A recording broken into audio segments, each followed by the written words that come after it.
भगवान् विष्णु मंगलम गरुड़ध्वजाय मंगलम पुंडरीकाक्षाय मंगलाय तनो हरि। आज सभी भक्तजनों को षष्ठतिला एकादशी और संक्रांति की बहुत बहुत शुभकामनाएं।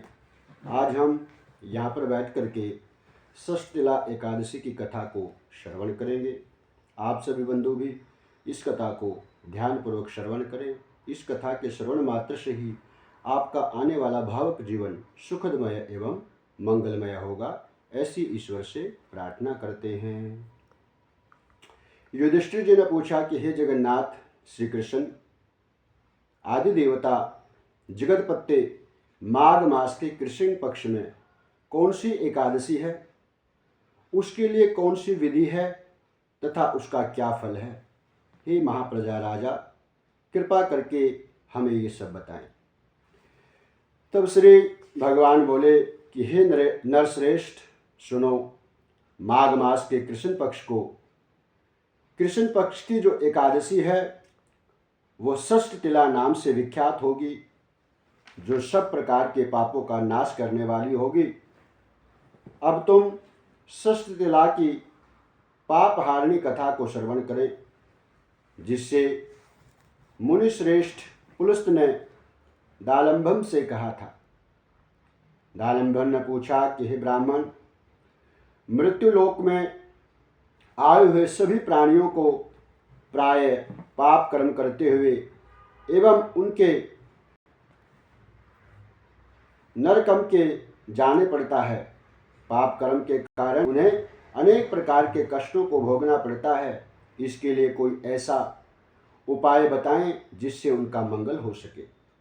पुलस्त जी बोले कि हे महाभाग, तुमने बहुत ही अच्छा प्रश्न पूछा है, मैं बताता हूँ, सुनो। माघ मास के आने पर मनुष्यों को चाहिए कि वो नहा धो करके पवित्र हों, इंद्र आदि देवताओं का पूजन करें एवं काम, क्रोध, अहंकार, लोभ, चुगली आदि बुराइयों को त्याग देना चाहिए। वेद विद्या देव भगवान नारायण का स्मरण करें। जल से भरे हुए पात्र से भगवान का पूजन करें। इस प्रकार भगवान के श्री चरणों का ध्यान करना चाहिए। उसमें तिल और कपास छोड़ करके 108 पिंडियों का रूप ध्यान करते हुए फिर माघ में जब आर्द्रा या मूला नक्षत्र आए तब कृष्ण पक्ष की एकादशी करें। उस एकादशी के करने के लिए नियम को ग्रहण करना चाहिए। भली भांति स्नान करके, पवित्र वस्त्र धारण करके, शुद्ध आत्मा करके श्री विष्णु भगवान का पूजन करें। कोई भी भूल हो जाए तो उसके लिए भगवान से प्रार्थना करनी चाहिए, क्षमा याचना करनी चाहिए। श्री कृष्ण का, भगवान के नाम का नाम उच्चारण करना चाहिए। रात को जागरण करें, होम इत्यादि करें।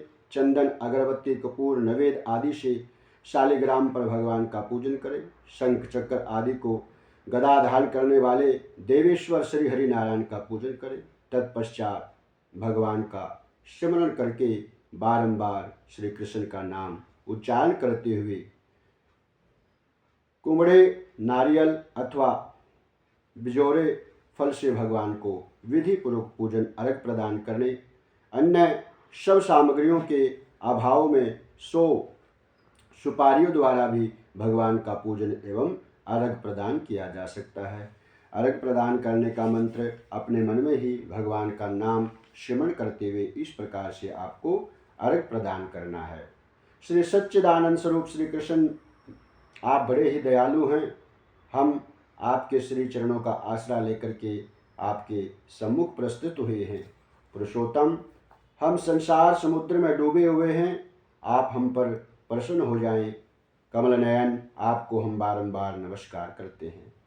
विश्व भाव, आपको हम बारंबार प्रणाम करते हैं। हे शुभ्रम स्वामी, आपको हम बारंबार प्रणाम करते हैं। इस प्रकार से भगवान का नमस्कार करते हुए, उनका ध्यान करते हुए उनसे स्तुति करनी चाहिए। तत्पश्चात ब्राह्मणों का पूजन करें। उसे जल का घड़ा दान करें। साथ में ही छाता, जूता, वस्त्र आदि भी दान कर सकते हैं। दान करते समय ऐसा कहें, इस दान के द्वारा भगवान श्री कृष्ण हम पर प्रसन्न हों। अपनी शक्ति के अनुसार श्रेष्ठ ब्राह्मणों को काली गौ का दान करें। द्विज श्रेष्ठ विद्वान पुरुषों को चाहिए कि वह तिल से भरा हुआ पात्र भी दान कर सकते हैं। उस तिल के भरे हुए पात्र को किसी योग्य ब्राह्मण को नमस्कार करके प्रदान करना चाहिए। उतने ही हजारों वर्षों तक वह स्वर्गलोक में श्री भगवान के धाम को प्रदान करते हैं, जितने उस पात्र में तिल भरे हुए हैं। तिल से स्नान करके तिल का बटना लगाएं, तिल से होम करें, तिल मिला हुआ जल ग्रहण करना चाहिए, तिल से बना हुआ ही भोजन ग्रहण करना चाहिए और तिल का ही दान करें।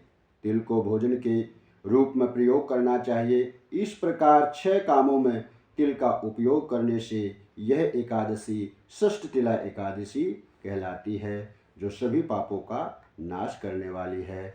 युधिष्ठिर ने पूछा कि हे भगवान, आपने माघ मास के कृष्ण पक्ष की षष्ठ तिला एकादशी का वर्णन किया, कृपा करके यह बताएं कि शुक्ल पक्ष में कौन सी एकादशी आती है, उसकी विधि क्या है तथा उससे किस देवता का पूजन किया जाता है। तो ये हम आगे शुक्ल पक्ष की जो एकादशी आएगी उसमें श्रवण करेंगे। बोल सच्चे दरबार की जय।